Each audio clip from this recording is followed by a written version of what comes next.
Well, cool. Then we'll dive in. And I guess really the kind of like we were talking about, the biggest things we want to cover today is okay, you've done a good job with your marketing, you've gotten people on the calendar, you've done a good job with discovery, you've shown them what you can do for them. Now we're at the point where, okay, they're liking what you have to say, but they haven't necessarily just come out and say, yeah, take my money, right? Or I want to invest with you, whatever it is. How do you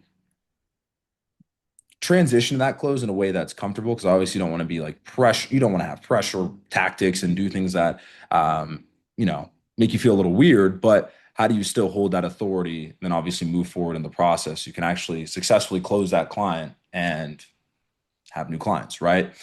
So that's really Yeah. the biggest thing today of what would like to dive into. Yeah. And I think as you were saying that, Joe, one of the images that came back to mind for me is a little story. I played college football, and not at a super high level, but I got to play. And I ended up as a starter as a freshman, which is pretty uncommon. Uh, but in the first game, I think it was the second series of the game, I ended up catching a touchdown as a freshman in college for our team. And I got really excited. And I showed my excitement a little bit more than the coach would have appreciated. Mhm. As I'm running off the sidelines, he grabs me like a college coach will do, says, Purvis, act like you've been there before. And, I'm not generally a boisterous and, loud, crazy celebrator like that, but I got caught up in the moment. And just that thought process of act like you've been there before, I think is critical for advisors when you're coming into a closing meeting. So when you consider that, this isn't about how big you celebrate when they hang up the phone. This is about act like you've been there before. Like this process is normal and natural to you.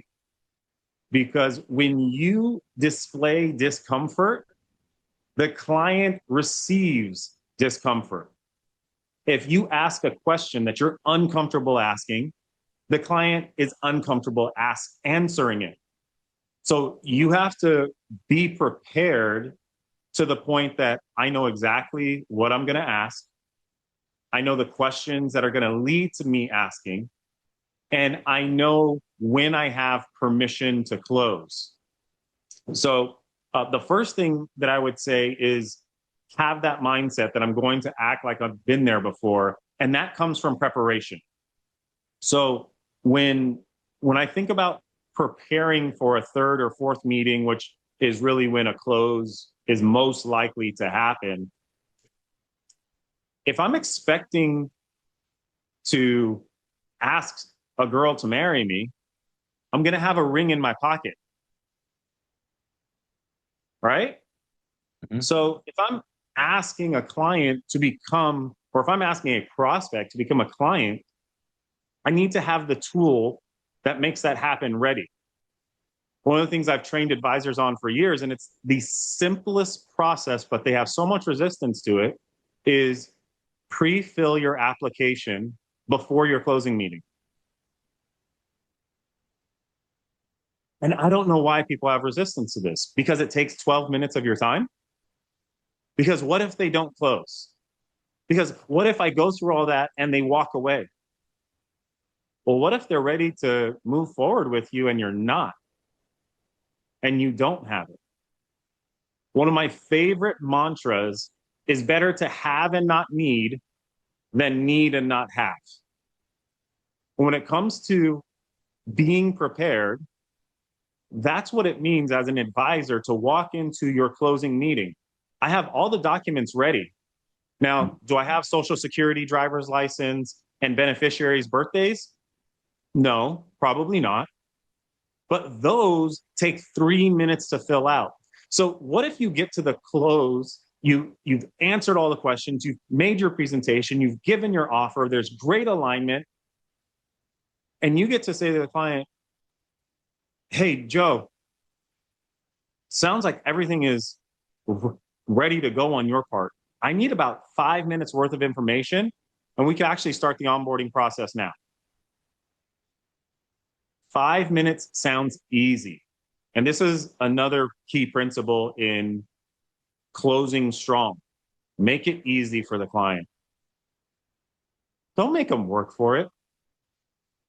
If you've gotten their statements, there's a high probability you already have their address. You don't need to ask them that. It should be pre-filled on the application.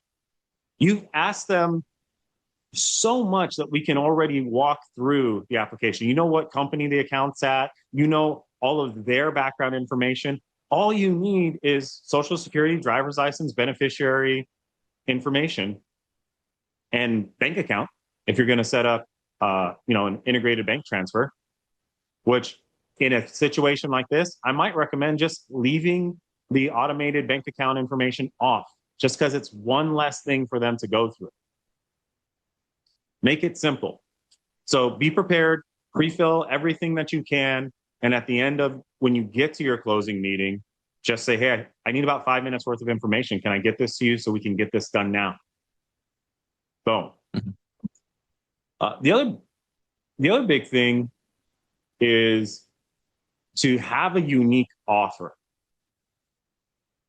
especially for us who are living in this online reality. If we don't have unique offers, it's too easy to get lost in what I call the sea of seven, because every person who's hunting for retirement advice online gets caught up in the sea of seven other people they're talking to. That may not be directly from online. There's probably 2 or 3 people in their real life. There's 1 or 2 existing relationships that they already have. And by the way, if they clicked on your ad on Facebook, Instagram, wherever you have it, you know what the algorithm did to them. They've been seeing financial information. This is how, Joe, on the marketing side, how big is that people have clicked onto an ad? How likely are they to be seeing more of this type of ad? Oh, that's immediately. Meta's made it where they'll oftentimes get another ad right away, as soon as they come back on, because they're trying to get more, obviously, conversions and whatnot. That's why your back end's so important. Right. So your offer piqued their interest enough to carry them through to a meeting 3 or meeting 4. But now it needs to stand out from everything else. If you're online and using this as a primary marketing channel, and you come down to, okay, so what is it that you're actually going to invest me in? Oh, we're going to use American funds, ETFs, pretty straight down the middle, very vanilla. Well, I can get vanilla from Edward Jones. Well, I came online because I wanted to get a broader scope. So if you don't have the ability to offer something uniquely to a client, you need to find a better way to communicate it and not downplay yourself of, yeah, pretty vanilla, straight down the middle, ETF portfolio. Why do you believe in ETF portfolios? What are you so confident and convicted about that says this is the way to do it? Because you're staking your entire career on the fact that this is the way to do it. So I hope you have a strong, impassioned belief system that, no, you don't need non-traded REITs and alternative investments and individual stock portfolios and mutual funds. You don't need all that. This is exactly why the ETF only portfolio is the way to solve your specific problem. So it's true again when you think about the channel that we're working in. Marketing drives a type of person. They came to you because they're looking for a unique benefit, a unique feature. And the realities around Facebook, Instagram is the algorithm is driving people more and more to personalized solutions, customized algorithms that are putting in front of them the types of ads that they want to see. You actually have to opt into seeing what your day-to-day friends post over what the algorithm believes you're actually interested in. So wrap your mind around that. This entity was created for us to connect to other people. And now we're advertising on it and we are winning as advisors because the entity has shifted its model to say that we are going to listen to what you say you're interested in and feed you more of that. So when you come to an offer, I hope you have listened to what they are actually interested in and feed them that back in your offer. So when you develop your unique offer, your problem, your solution to their problem, it can't be cookie cutter. Even if it's the same solution or strategy that you use for 2, 3, 4 other people before, you need to be able to explain to them how it uniquely applies to their situation. So listen, Esmeralda, oftentimes people believe that the best way to solve their problem is XYZ. Based on what you told me earlier, that's not going to work for you because of 1, 2, 3. So I've developed a specific solution that is going to address those needs, and it's called ABC.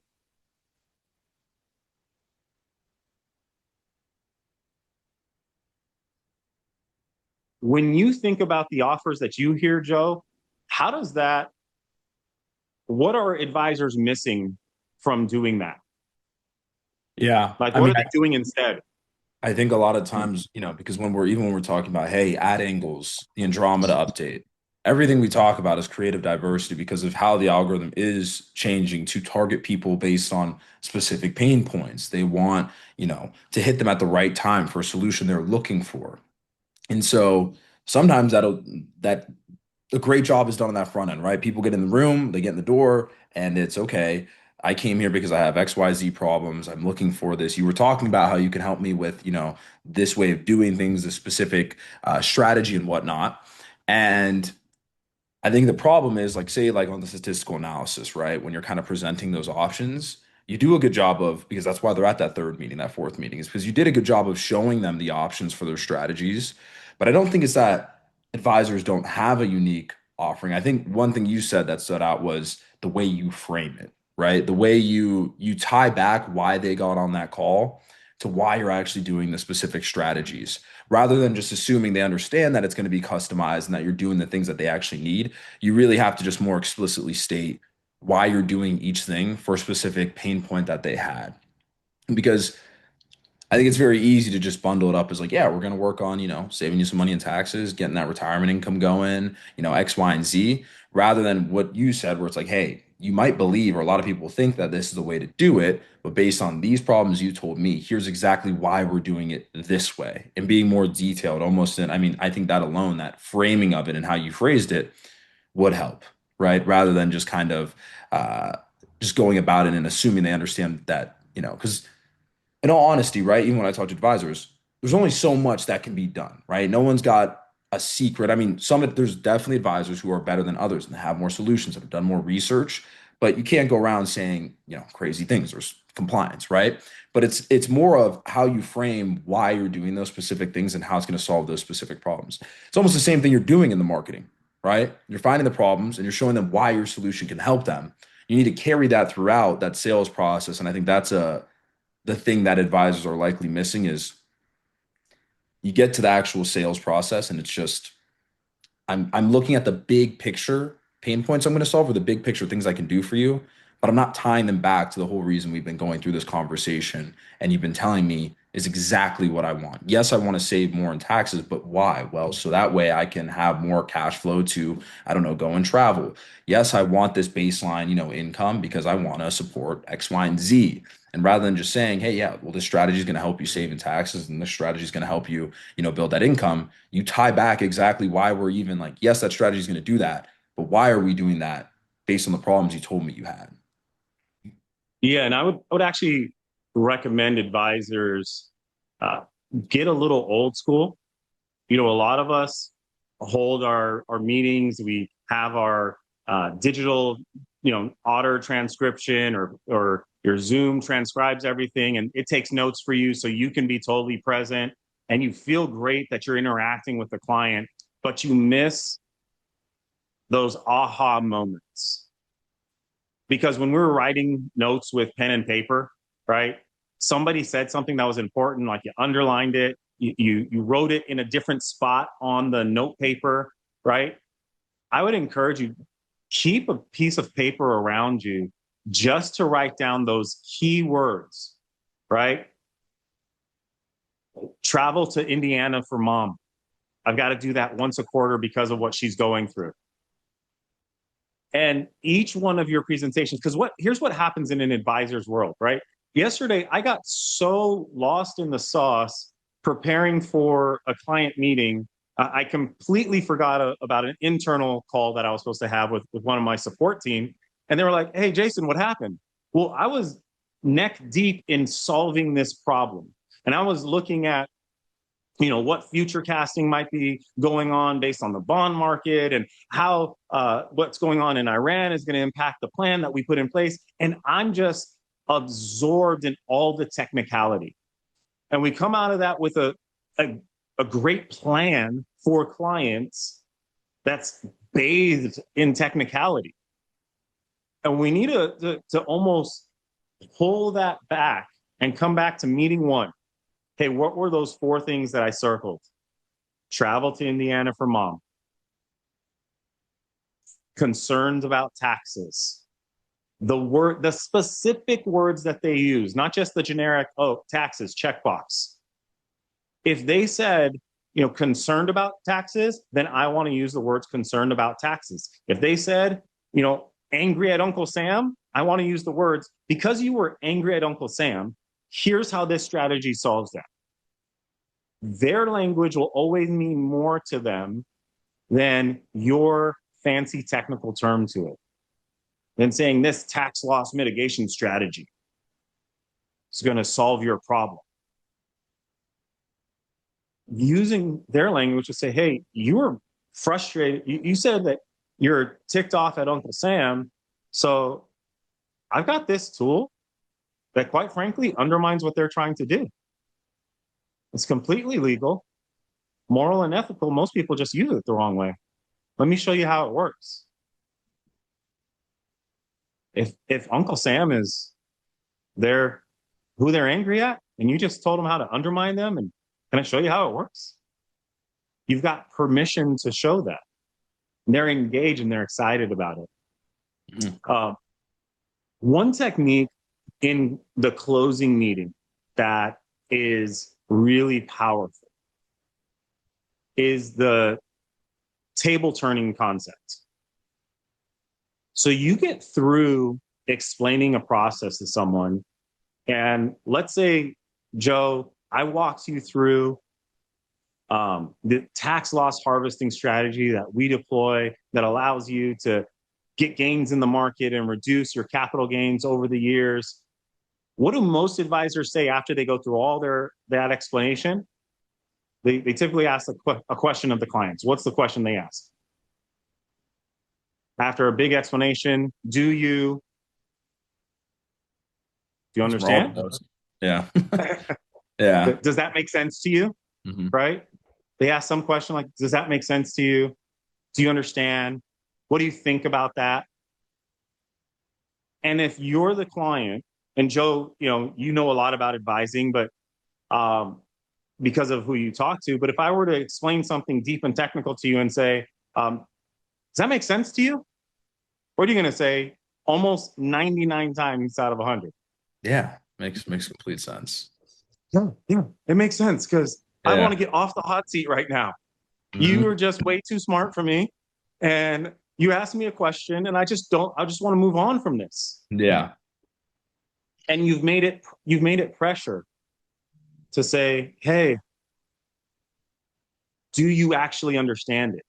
And people saying yes or no, they're 9 times out of 10, they're just going to say yes. Now, if you turn the tables on the client, and this does put pressure on them, but it's the type of pressure you want. Remember, I'm not opposed to adding tension to the process. Ask them to explain it back to you. Hmm. Because now they can't just say, yeah, I understand it, and walk away with no understanding. Here's the thing, they had pressure and they got off the hook. I would rather them have pressure and have it actually alleviated because now they do understand. So if I say to you, and I'm going to frame it well, so you know there's some alleviation of this pressure. Like, hey, Joe, I know I just spent 5 minutes going into a lot of depth around that, but it's really important for me that I never brush by something and assume people understood what I just explained. So do me a favor and just tell me if you had to explain that back to me, like I didn't know anything, how would you explain it to me? Hmm. And now you're going to see a real reflection of how well you did walking them through tax loss harvesting. And if they can't explain it back to you, you think they're going to buy it from you? Nope. No, they're not. So you need to put them in a position where they get to explain, and you'll find the language that works for that client. Hey, whether you get it all or not, just share with me what you understood about that. Like if I knew nothing about it, how would you explain it to me? Just the parts that you understand. You can lower the thermometer on it, but you do want them to sit in that needing to understand it, needing to explain it. Hmm. I would rather go through this again if it didn't all come out clearly to you, than just brush by that and move on. Because quite frankly, this is way too important. And there's two things that's going to happen in this exchange. Number one, you're going to have a revelation of how well they understood things. Number two, if they understood it well, they're selling themselves. They are literally selling themselves because they're telling you why this works within their plan. And if they don't get to, if they explain it well, and they explain maybe the features, the technicalities of it well, and then you just reply back. And how would that help in your situation? They're selling themselves. Hmm. Yeah. And I think that's one of the biggest things I was going to note, and you got right to it, was it's not just them understanding it, it's the fact that, them saying the exact same thing you said is going to have more impact on their brain, on how they feel about it, than if you explained it perfectly and you said it was the greatest thing. When they say those things back, they're probably naturally just going to say, yeah, and I see how this would help me here in this XYZ position. And a prospect selling them, like, you're never going to sell a prospect. I think that's a big thing, right? You're not selling a prospect, you're helping them understand it so that they then sell themselves, right? You're not going to force someone to do something they don't actually want to do. And by just adding that little thing, which I'm sure if we looked at, everyone's sales calls, in the program, and looked at, do they actually ever get prospects to speak back what they actually liked about a certain thing? They probably don't, because they just assume, hey, I told you how it works and you nodded and said, yes, that sounds good. Therefore, I'm going to assume you sold yourself in your mind, even if they're asking questions subconsciously or they don't really have full belief in it, which is huge for actually then when you get to the close, being able to even assume the close. Yeah. And, there's another technique that I often use as well that's quite literally the opposite of this. And I'd say, hey, what don't you like about this? And you know what's really weird? People normally end up telling me what they liked about it when I ask them, hey, what don't you like about this? And number one, it's because I did what I just recommended. I actually presented an offer that's unique and tied to them. And I told them why it works within their plan and how it's going to solve the very issues with their language that they use. So what don't you like about it? I don't. gosh, there's really not much I don't like about it. It does this and that and this. And, okay, great. I was confident that this was the right thing for you. Let's talk about the next steps, right? Um, And that all comes from having a good offer. Because if you're doing the right thing leading up to it, if you give them something basic they actually don't like or it doesn't make sense for what they're doing, then yeah, that might put you in a bad position. But it all comes down to the offer and the way you're presenting what you can actually do for them. Absolutely. And I will say this, you have to have developed some rapport and relationship with the person to be able to ask these questions. If you're doing that on a first call, even too early in the second call, you still get people who are standoffish and trying to protect themselves. Like, I'm not going to let this guy swindle me. And, the guard needs to be let down a bit. So if you sense that the guard is still high, you got to go in there ready to break that down. And, maybe even you address it straight up. Like, hey, I get the sense that you're still really guarded with me. Before I go into my offer, the way that I work with folks is I'm never going to have a client do something they don't understand. And because of that, I really ask for exchange and understanding and helping me realize what you've understood. So if you're really guarded, help me understand what's going on with that. Why? And just address the elephant in the room. I'd rather step on the landmine on the front end of the call than get to my offer and realize I didn't have enough relationship with this person to even give them a solution. Mhm. Yeah. No, I think that's a huge piece there is the rapport. But when you get to that third meeting, it's like you can almost you should have built enough rapport leading up to that and have that relationship. And you shouldn't be in a third meeting, hopefully, unless someone's actually bought into your process and what you're doing. But I would hope so, but online, you got so many looky loos that'll just pump you for questions and pump you for yeah, information. Um, you want to get to the point where you'll call that out and walk away from it. And if they're yeah, just like, well, I just don't know if I trust you yet. Okay, well, hey, we've spent about 3.5 hours together, and if you don't trust me enough to actually give me your thoughts and input, there's really no reason why I should share with you this offer. And just walk away. Your time is more valuable. Your intellect is more valuable. Your strategy is more valuable. And you may think, well, I spent so much time preparing for this. To walk away from it feels like a waste. No, it's a waste to give that to somebody who doesn't care enough about you, who doesn't respect you enough to actually engage with it. The hmm probability of you closing that person is so infinitesimal. Have more respect for yourself and watch how strong you walk into your next meeting knowing, no, I don't need to beg and chase and claw and scream. I'm hmm worth more. My thoughts are worth more. My strategies are worth more.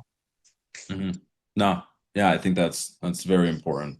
So, no, I think this was a good one on the close and whatnot. I mean, I guess you have any last thoughts? I want to see if there's any questions and whatnot, but any last thoughts before then? The last thing I would say is make them a client. Make them a client be willing to make them a client in some form or fashion. Have multiple facets to your offer. There are some people who are like, hey, if I don't get the entire account, I'm not moving anything. I'm not here just to be, one of many on your team. Well, you have to understand certain people have particular buying habits. And you need to know if this is a product sale, a planning trail, or a garbage pail. It's a product sale. I'm just finding a solution to one thing in their life. And when I say product, that product could still be, the managed portfolio. That product could be the annuity. That product could be the long-term care plan. That product could be a financial plan, just a fee for plan. Fee for plan is one of the strongest relationship solidifiers that you can have. I just met with a family that needed a full overhaul of everything in their portfolio. They weren't ready to move over the $5 million back in November, but they wanted a plan for addressing taxation. So I said, yeah, let's do a fee only plan for taxation. We'll walk through that and I'll give you asset allocation advice. I walked them through it. November rolled to, they got the plan, walked them through it and said, hey, we'll meet back up with this at the new year. You guys do your implementation between now and then. Well, life happened to a new retiree who wanted to enjoy his retirement. And guess what phone call or email I got earlier this week? I realized this isn't what I want to do. I don't want to manage the assets. And now the wife is going to take a shot at it, who never wanted to manage the assets. But she's coming back to me for more information, for more clarity, and it's all within the scope of what I already agreed to on the planning fee. I'm the financial guy. And when she gets too frustrated or too overwhelmed or too, feeling like she doesn't have it quite yet to do this with all that's going on in the world, where do you think those assets are going to land? Mm-hmm. Yep. So staying in the game really matters. Mm-hmm. If you can make them a client on one thing, know that over time, through proper relationship management, outreach, and all those pieces that you should already have built into your platform, you are going to win more business.